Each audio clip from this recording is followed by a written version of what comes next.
अब last time हमने देखा कि 3 फेजेस होते हैं ड्रग डिस्कवरी के, जिसमें हम लोग ट्रायल्स लेते हैं 20 से 100 पेशेंट पे, फिर 100 से कुछ फ्यू हंड्रेड्स पे, उसके बाद हम लोग डायरेक्ट पेशेंट्स पे ट्रायल लेते हैं उसके इफेक्ट्स वगैरह जानने के लिए। अब लीड कंपाउंड, अब what is mean by lead compound और यहाँ पे क्या हो रहा है, लीड कंपाउंड एक्चुअली क्यों होता है, क्या है, ये सब मैं आपको बताऊँगी। तो सबसे पहले जो प्रिंसिपल स्टेप है वो लीड कंपाउंड ढूंढना ही, ओके। कोई भी ड्रग डिस्कवरी करनी है तो आप उसका लीड कंपाउंड ढूंढो। अब drug discovery the discovery of drug without a lead compound is very few and they are just chance discoveries। बिना लीड कंपाउंड के ड्रग डिस्कवरी हुई है बट फ्यू, रेयर है। The lead compound is one which has a number of attractive characteristics such as desired biological, pharmacological activities, but may have other undesirable characteristics, high toxicity, insolubility, absorption difficulties, having other biological activities or metabolic problems। Okay, अब यहाँ पे क्या बोला गया है कि हमारा lead compound actual में क्या काम करता है, तो वो हमारे डिज़ायर्ड जो कैरेक्टरिस्टिक्स होता है वो कैरी करता है, लाइक कि हमें क्या बायोलॉजिकल और फार्माकोलॉजिकल एक्टिविटीज़ उसके अंदर देखने हैं वो। बट हमारे जो लीड कंपाउंड है उसके अंदर इफ प्रॉब्लम ये होती है कि उसके अंदर ना अनडिज़ायरेबल कैरेक्टरिस्टिक्स भी होते हैं, जैसे कि high toxicity, insolubility, absorption difficulties और मेटाबॉलिक प्रॉब्लम्स। ओके, तो structure of lead compound found synthesized if possible, then the lead compounds is modified by slightly altering the structure of the substitution to amplify the desired activity and minimize or eliminate the unwanted properties।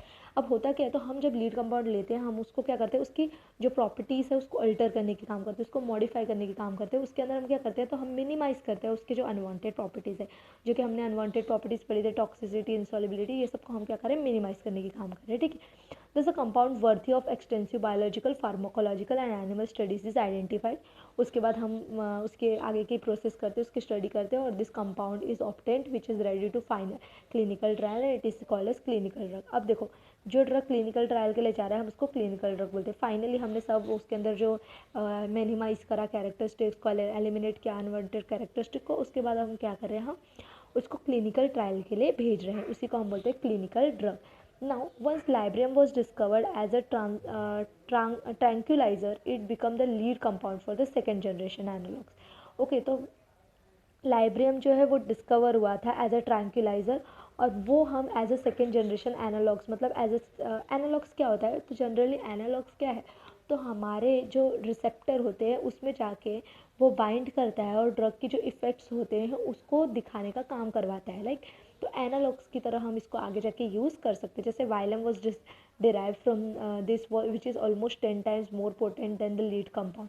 जैसे कि हमारा जो देखो हमारा लाइब्रियम था, ठीक है, लाइब्रियम हमारा लीड कंपाउंड था, बट अब हमने उसके अंदर कुछ मॉडिफिकेशंस किया, अभी ये बन गया है वैलियम, दैट इज़ डाइजीपेम, डाइजीपेम। तो ये क्या है, ये जो हमारे लीड कंपाउंड उससे 10 गुना ज़्यादा इफेक्ट दिखा रहा है, that means it is good ना। तो दैट्स वाई हम इस लीड कंपाउंड का मॉडिफिकेशन करते हैं। सिमिलरली आफ्टर स्ट्रक्चर एलुसिडेशन और earliest penicillin, many derivatives of penicillin were prepared as a antibacterial. जैसे कि देखो पेनिसिलिन का डिस्कवरी होने के बाद हमने उसके डेरिवेटिव्स बनाए और बहुत सारे एंटी बैक्टीरियल्स के लिए यूज़ किया। तो हमारा ये हो गया है discovery of lead compound. Thank you for watching.